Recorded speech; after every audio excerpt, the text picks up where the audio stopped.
మహోన్నతుడును మహిమాన్వితుడైన యేసుక్రీస్తు బలమైన నామంలో ఈ నేటి కార్యక్రమాన్ని వీక్షిస్తున్న ప్రతి ఒక్కరికి శుభములు తెలియజేస్తున్నాం. ప్రియులారా, బాగున్నారా? మీ కొరకు మేము క్రమంగా ప్రార్థిస్తున్నాం. మీ ప్రార్థన అవసరతలు, పొందుకున్న మేలులు మాకు తెలియజేస్తారు కదూ. ఇక లేవియకాండ గ్రంథ అధ్యయనాల ద్వారా మీరు అనేక ఆధ్యాత్మిక సత్యాలు తెలుసుకుంటున్నారని భావిస్తున్నాం. ఇంతవరకు దహన బలిని గూర్చి, నైవేద్య బలిని గూర్చి తెలుసుకున్నాం. గత పాఠంలో సమాధాన బలి గూర్చిన వివరాలు నేర్చుకున్నాం. దేవునితో సహవాసం మనకు కావాలంటే యేసు రక్తం అవసరం. యేసు ద్వారా రక్షింపబడిన వారికి మాత్రమే దేవునితో సహవాసం ప్రాప్తిస్తుందని మనం విన్నాం. మనకు రక్షణ అనుగ్రహించిన యేసును బట్టి మనకు దేవునితో సహవాసం లభించింది. ఇక నేటి పాఠంలో మనము లేవియకాండము 4వ అధ్యాయము 1 నుండి 12వ వచనం వరకు ధ్యానించుకోబోతున్నాం.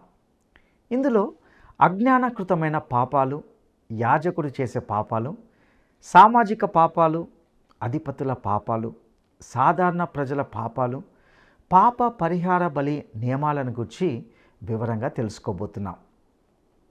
ప్రతి బలి దాని పనిలో విశిష్టతను కలిగి ఉన్నది.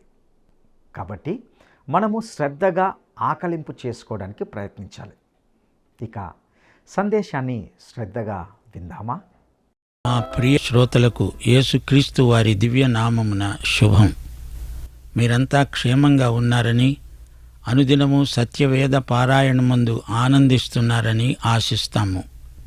ప్రియ శ్రోతలారా, గత పాఠంలో సమాధాన బలి వివరాలు నేర్చుకున్నాము. దేవునితో సహవాసం మనకు కావాలంటే యేసు రక్తం అవసరం. యేసు ద్వారా రక్షింపబడిన వారికి మాత్రమే దేవునితో సహవాసం ప్రాప్తిస్తుంది. రక్షణను మనకు అనుగ్రహించిన యేసును బట్టి మనకు దేవునితో సహవాసం లభించింది. దేవునికి స్తోత్రం. గొర్రె మేకలలో నుండి తెచ్చిన బలి పశువును వధించడం, దాని కొవ్వును పూర్తిగా దహించడం జరిగింది. కొవ్వు, రక్తం ఎవరూ తినకూడదు. కొవ్వు దేవునికే పూర్తిగా ఇచ్చివేయాలి, దహించాలి. మన విమోచకుడు మనకు అనుగ్రహించిన కృపల కోసం ఆయనకు కృతజ్ఞతాస్తుతులు. మన ప్రాణానికి ఆధారం రక్తమే. యేసు మనకు అనుగ్రహించిన విమోచనకు రక్తమే ఆధారం. దానిని బట్టే మనకు దేవునితో సహవాసం. ఇదే ప్రభువు భోజనపు బల్ల.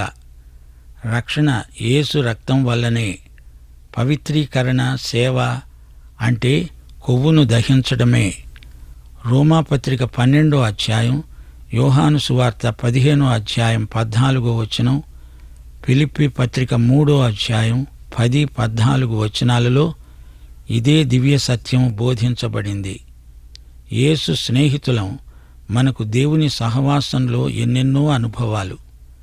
ఆయన మరణ విషయంలో మనకు సమానానుభవం ఉండాలి. ఈ సమాధాన బలి లేవియకాండం 7వ అధ్యాయంలో ఇంకా వివరంగా చెప్పబడింది. దేవుని సమాధానాన్ని పూర్తిగా అనుభవించాలంటే మిగతా బలులన్నిటి సారాంశం పూర్తిగా అవగాహన చేసుకొని ఉండాలి. బలిపశువు వక్షమును, భుజాలను అహరోను అతని కుమారులు తీసుకుంటారు.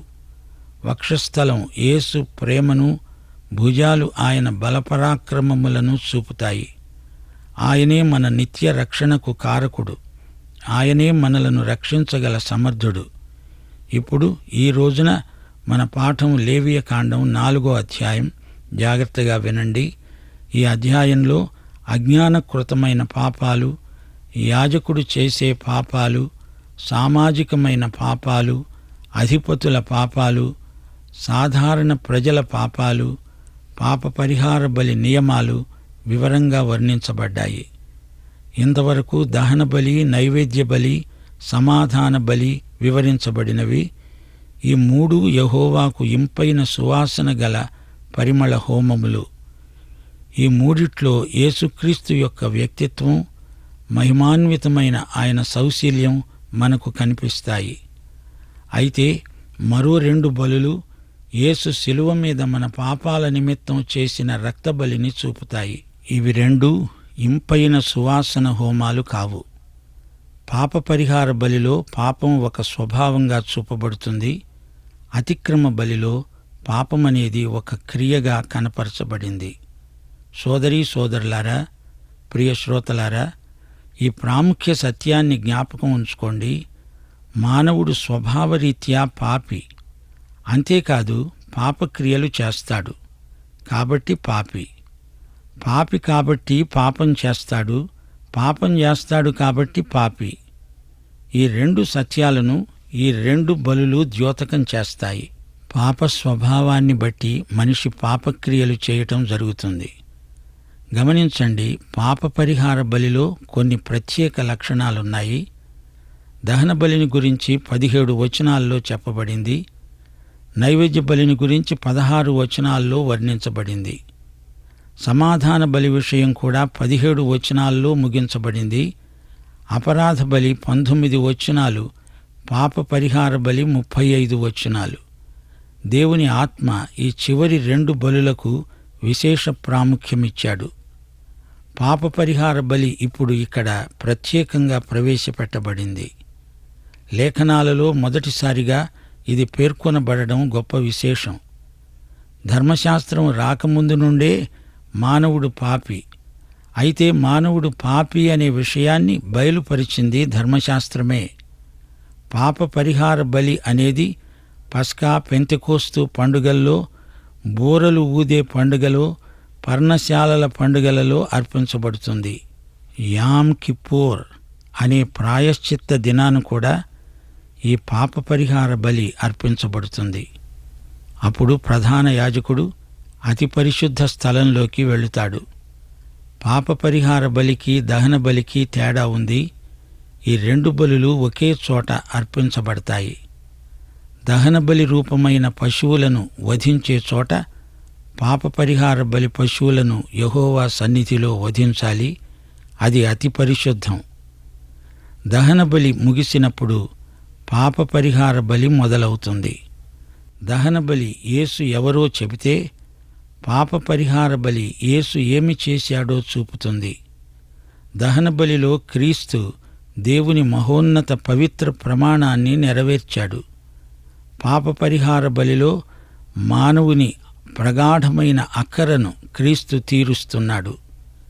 దహన బలిలో ఎంత అమూల్యమైన వాడో, యేసు శ్రేష్ఠత్వము ఎంత గొప్పదో చూస్తాము.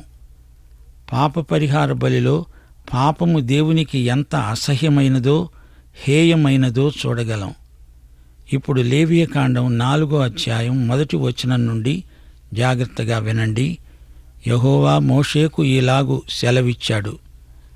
ఇశ్రాయేలీయులకు చెప్పు, యెహోవా ఆజ్ఞలన్నిటిలో దేని విషయమైన ఎవరైనా పొరపాటున చేయరాని కార్యములు చేసి పాపి అయిన ఎడల, ఎట్లనగా ప్రజలు అపరాధులగునట్లు అభిషిక్తుడైన యాజకుడు పాపము చేసిన ఎడల, తాను చేసిన పాపమునకై నిర్దోషమైన యెహోవాకు పాప పరిహారార్థ బలిగా అర్పించాలి. అభిషిక్తుడైన యాజకుడు ఆ రక్తములో కొంచెము తీసి ప్రత్యక్షపు గుడారానికి దానిని తేవాలి. ఆ యాజకుడు ఆ రక్తములో తన వేలు ముంచి పరిశుద్ధ మందిరము యొక్క అడ్డతెర ఎదట ఆ రక్తములో కొంచెము 7 మారులు యెహోవా సన్నిధిలో ప్రోక్షించాలి. అప్పుడు యాజకుడు ప్రత్యక్షపు గుడారములో యెహోవా సన్నిధిలో ఉన్న సుగంధ ద్రవ్యముల ధూపవేదిక కొమ్ముల మీద ఆ రక్తములో కొంచెము చమిరి ప్రత్యక్ష గుడారము యొక్క ద్వారము వద్దనున్న దహన బలిపీఠము అడుగున రక్తశేషమంతా పోయాలి. అతడు పాప పరిహారార్థ బలి రూపమైన ఆ కొవ్వు అంతా దాని నుండి తీయాలి. ఆంత్రములలోని కొవ్వును, ఆంత్రముల మీది కొవ్వు అంతటినీ, మూత్రగ్రంథులను, వాటి మీది డెక్కలపై ఉన్న కొవ్వును, మూత్రగ్రంథులపై ఉన్న కార్యంపై వపను సమాధాన బలి అయిన నుండి తీసినట్లు దీని నుండి తీయాలి. యాజకుడు దహన బలిపీఠము మీద వాటిని ధూపం వెయ్యాలి. ఆ కోడె యొక్క శేషమంతా, అనగా దాని చర్మము, దాని మాంసమంతా, దాని తల, దాని కాళ్ళు, దాని ఆంత్రములు, దాని పేడ, పాళెము అనగా శిబిరము వెలుపల బూడిదను పారబోసే పవిత్ర స్థలానికి తీసుకొని పోయి అగ్నిలో కట్టెల మీద కాల్చివెయ్యాలి. బూడిద పారబోసే చోట దానిని కాల్చివెయ్యాలి. గమనించాలి, పొరపాటున అజ్ఞానం చేత చెయ్యరానిది చేస్తే అట్టి పాపానికి ఏమి చెయ్యాలి? ఇది అజ్ఞానకృతమైన పాపం. అయితే హెబ్రీ 10వ అధ్యాయం 28వ వచనంలో చెప్పబడినట్లు, ఎవడైనా మోషే ధర్మశాస్త్రాన్ని నిరాకరించిన ఎడల 2-3 సాక్షుల మాట మీద కనికరించకుండా వానిని చంపేస్తారు. కావాలని యేసుక్రీస్తును నిరాకరించే వానికి రక్షణ లేదు. హెబ్రీ పత్రిక 10వ అధ్యాయం 26-27 వచనాలు. మనము సత్యమును గూర్చిన అనుభవ జ్ఞానము పొందిన తరువాత బుద్ధిపూర్వకముగా పాపము చేసిన ఎడల పాపమునకు బలి ఇక ఉండదు గాని న్యాయపు తీర్పునకు భయముతో ఎదురు చూచుట, విరోధులను దహించబోయే తీవ్రమైన అగ్ని ఇక ఉంటుంది. మానవుడు స్వభావరీత్యా పాపి. నీకు ఈ సంగతి తెలిసినా తెలియకపోయినా నీవు పాపివే. ఇది మారని సత్యం. దేశకాల పరిస్థితులు ఏవైనా నీవు మాత్రం పాపివి. ఇది నగ్న సత్యం. పాపం పట్ల కూడా దేవుని వైఖరి మారదు. ప్రకృతి సంబంధి దేవుణ్ణి సంతోషపెట్టలేడు. పాపం ఎవరు చేసినా అతడు లేక ఆమె పాపే. పాప పరిహారార్థ బలి వల్ల పాపి తాను పాపిని అని ఒప్పుకుంటాడు. ఒప్పుకోక తప్పదు. మానవునిలో సహజాతమై ఈ అపరాధ భావన గూడు కట్టుకొని ఉంది. కీర్తనలు 139, 23, 24 వచనాలు. దావీదు మహారాజు ప్రార్థన: దేవా, నన్ను పరిశోధించి నా హృదయాన్ని తెలుసుకో. నన్ను పరీక్షించి నా ఆలోచనలను తెలుసుకో. నీకు ఆయాసకరమైన మార్గము నా యందు ఉన్నదేమో చూడు. నిత్య మార్గాన నన్ను నడిపించు. అలాగే కీర్తన 51, 4వ వచనం వినండి. దావీదు రాజు ఒప్పుకోలు కీర్తన: దేవా, నీకు విరోధముగా, కేవలము నీకే విరోధముగా నేను పాపము చేసి ఉన్నాను. నీ దృష్టి ఎదట నేను చెడుతనము చేసి ఉన్నాను. కావున ఆజ్ఞ ఇచ్చేటప్పుడు నీవు నీతిమంతుడవుగా అగపడతావు, తీర్పు తీర్చేటప్పుడు నిర్మలుడవై అగపడతావు. సోదరుడా, సోదరి, స్వభావరీత్యా నీవు పాపివి. ఏ మనస్తత్వ శాస్త్రవేత్త దీన్ని మార్చలేడు. ఈ వ్యాధిని గ్రహించి బాగుచేయగలవాడు యేసే. తెలియక చేసిన పాపాలు అజ్ఞానకృతమైనవి. అట్టి వ్యక్తికి అది పాపమని తెలియదు. పాపం చేస్తాడు. కీర్తనలు 19, వచనం 12. నేను రహస్యముగా చేసిన తప్పులు క్షమించి నన్ను నిర్దోషినిగా తీర్చుదేవా. అయినా తన పొరపాట్లు కనుగొనగలవాడు ఎవడు? మనం మానవులం, మానవ పాపులం. ఈ సంగతి దేవుని ఎదట ప్రతి ఒక్కరూ ఒప్పుకొని తీరాల్సిందే. సోదరుడా, సోదరి, నీకు దేవుని దగ్గర ఒప్పుకోవడానికి ఏమీ తోచకపోతే ఇది వెంటనే ఒప్పుకో. దేవా, స్వభావం చేత నేను పాపిని, అజ్ఞానకృతమైన పాపాలు చేయకుండా నాకు జ్ఞానం ప్రసాదించు దేవా అని ప్రార్థించాలి. తనకు తెలియకుండా అధాటున ఎవడైనా నేరం చేస్తే అతనికి కావలసిన కాపుదల సహాయం చేయబడింది. సంఖ్యాకాండం 35వ అధ్యాయం 11వ వచనంలో ఆశ్రయపురాలు నిర్మించబడినట్లు చెప్పబడింది. యేసుక్రీస్తే ఈ రోజున మనకు ఆశ్రయపురం.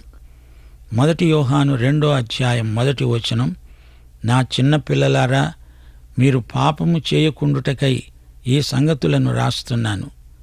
ఎవడైనా పాపము చేసిన ఎడల నీతిమంతుడైన యేసుక్రీస్తు అనే ఉత్తరవాది తండ్రి వద్ద మనకు ఉన్నాడు. అపొస్తలుడైన పౌలు అన్నాడు, నేను పాపులలో ప్రథముడను, కాని కృపను పొందిన వ్యక్తిని. పౌలు ఒకప్పుడు దేవదూషకుడు, హింసకుడు. ఇతరులకు, విశేషించి దేవుని ప్రజలకు ఎంతో హాని, కీడు చేసినవాడు. కాని తెలియక చేసిన పాపానికి, తన అవిశ్వాసానికి దేవుని కృప అతనికి ప్రాప్తించింది. 1 తిమోతి 1:14-15 తెలియక అవిశ్వాసము వలన చేశాను గనుక కనికరించబడ్డాను. పాపులను రక్షించడానికి క్రీస్తు యేసు లోకానికి వచ్చాడు అనే వాక్యము నమ్మదగినది, పూర్ణాంగీకారమునకు యోగ్యమైనది. అట్టి పాపులలో నేను ప్రధానుడను. దేవుడు శిలువయందు నీ పాపాలను క్షమించి మనలను రక్షించాడు. పాప పరిహార బలియందు దేవుడు మనలను ఎలా చూస్తున్నాడో మనలను మనం అలా చూసుకోగలం. పాపమనగా ఎట్టిదో, మనము ఎంత అయోగ్యులమో, దేవుడు మనకు కృపతో ఇచ్చిన రక్షణ ఎంత గొప్పదో పాప పరిహార బలి చూపుతుంది. 32 కీర్తన 5 నా దోషాన్ని కప్పుకొనక నీ ఎదట నా పాపాన్ని ఒప్పుకున్నాను. యెహోవా సన్నిధిని నా అతిక్రమములు ఒప్పుకొందును అనుకున్నాను. నీవు నా పాపదోషమును పరిహరించి ఉన్నావు. పాప పరిహార బలి అపరాధ భావనను తొలగిస్తుంది. అయితే పాత నిబంధనలోని బలులు సంపూర్ణమైనవి కావు. 40 కీర్తన 6 బలులనైనను నైవేద్యములనైనను నీవు కోరలేదు. నీవు నాకు చెవులు నిర్మించి ఉన్నావు. దహన బలులనైనను పాప పరిహారార్థ బలులనైనను నీవు తెమ్మనలేదు. ఈ ప్రాచీన బలులన్నీ దేవుడు ఇవ్వబోయే పాప పరిహారానికి ముందు సూచనలు. దేవుడు అనుగ్రహించబోయే పాప క్షమాపణకు ఇవి ప్రవచనాత్మక సంకేతాలు. హెబ్రీ పత్రిక 10:19-22 వరకు యేసు మన కొరకు ప్రతిష్ఠించిన మార్గమున, అనగా నూతనమైనది, జీవము గలది, అనగా శరీరము అనే తెర ద్వారా ఏర్పరచబడినది అయిన మార్గమున ఆయన రక్తము వలన పరిశుద్ధ స్థలమునకు ప్రవేశించడానికి మనకు ధైర్యము కలిగి ఉన్నది.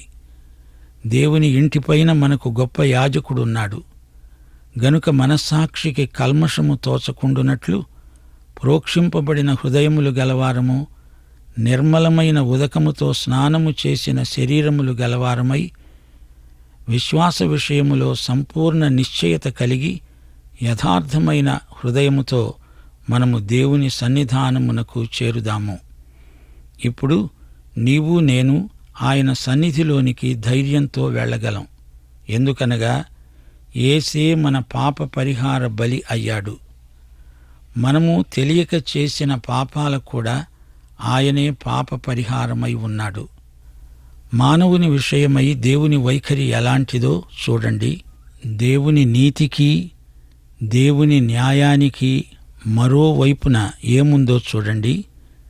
దేవుడు మానవుని పట్ల చూపే న్యాయం ఎంతో గొప్పది. బహుమానాలు ఎలా తారతమ్యము గలవో దేవుని శిక్ష కూడా పలు విధాలు. మానవుని బాధ్యతలు కూడా ఎన్నో విధాలు.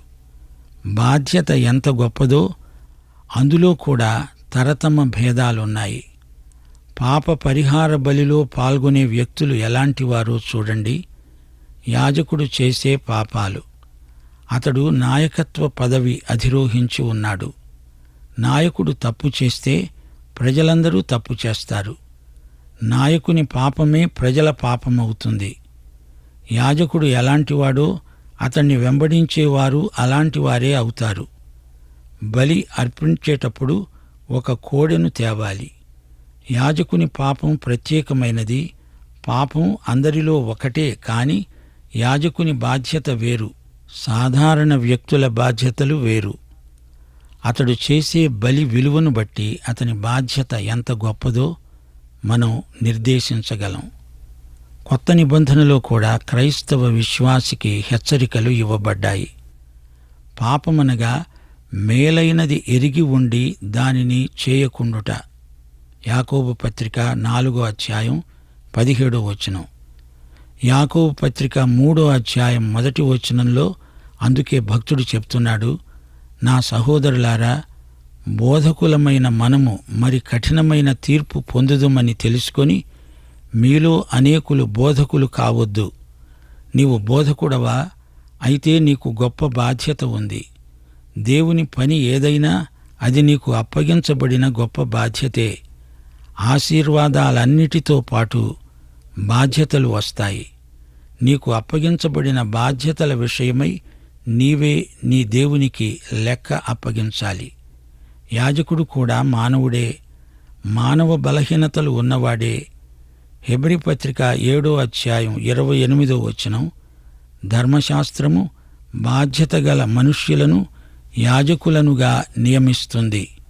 అయితే మన ప్రధాన యాజకుడైన యేసుక్రీస్తునందు అట్టి బలహీనత ఏదీ లేదు. హెబ్రీ పత్రిక 4వ అధ్యాయం 15వ వచనం, మన ప్రధాన యాజకుడు మన బలహీనతల యందు మనతో సహానుభవము లేనివాడు కాడు, గాని సమస్త విషయములలో మనవలనే శోధించబడినా ఆయన పాపము లేనివాడు. పాప పరిహార బలికి దహన బలికి కొన్ని పోలికలున్నాయి. తెర ముందు 7 సార్లు రక్తం ప్రోక్షించాలి. అపరాధికి దేవునికి గల సంబంధాన్ని ఇది తెలియచేస్తుంది. ధూపవేదిక కొమ్ములకు ఆ రక్తం పుయ్యాలి. ప్రార్థనకు సంకేతం ధూపవేదిక. తిరిగి దేవుని సన్నిధిలో ప్రార్థన విజ్ఞాపనలకు అతనికి పునరుద్ధరణ జరిగింది. దేవుడు మనల్ని అంగీకరించటము, మనము ఆయనను ఆరాధించటము యేసుక్రీస్తు రక్తాన్ని బట్టే. 1 యోహాను 1వ అధ్యాయం 9వ వచనం, మనము మన పాపములను ఒప్పుకుంటే ఆయన నమ్మదగినవాడు, నీతిమంతుడు గనుక ఆయన మన ప్రతి పాపమును క్షమించి సమస్త దుర్నీతి నుండి మనలను పరిశుద్ధులనుగా చేస్తాడు.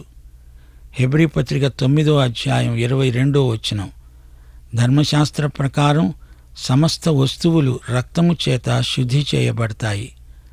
రక్తము చిందించకుండా పాపక్షమాపణ కలుగదని సామాన్యముగా చెప్పవచ్చు. రక్తంలో మిగిలింది బలిపీఠం కింద పోయబడుతుంది. పాపి యొక్క మనస్సాక్షికి దీనివల్ల శాంతి. అతనిలోని అపరాధ భావన గతించిపోయింది. పాపం ఒప్పుకున్నప్పుడు దాని క్షమాపణ తాలూకు మానసిక ఆధ్యాత్మిక శాంతిని పాపి పొందగలడు. దేవుడు నీ పాపాన్నే కాదు, నిన్ను క్షమిస్తాడు. నీ పాపాలను ఆయన సముద్ర గర్భంలో పాతిపెట్టాడు. తూర్పుకు పడమరకు ఎంత దూరమో ఆయన నీ పాపాలను అంత దూరంగా విసిరిపారేశాడు. వాటి విషయం ఆయన జ్ఞాపకం ఉంచుకోడు. పాప సమస్యను ఆయన పూర్తిగా పరిష్కరిస్తాడు. అప్పుడు నీలో అపరాధ భావనకు చోటు ఉండదు. నీ పాపమంతా ఆయన భరించాడు. యేసుక్రీస్తును వెంబడించేవారే ఆయన తమకు తగిన సరిపోయిన విమోచకుడు అని గ్రహిస్తాడు.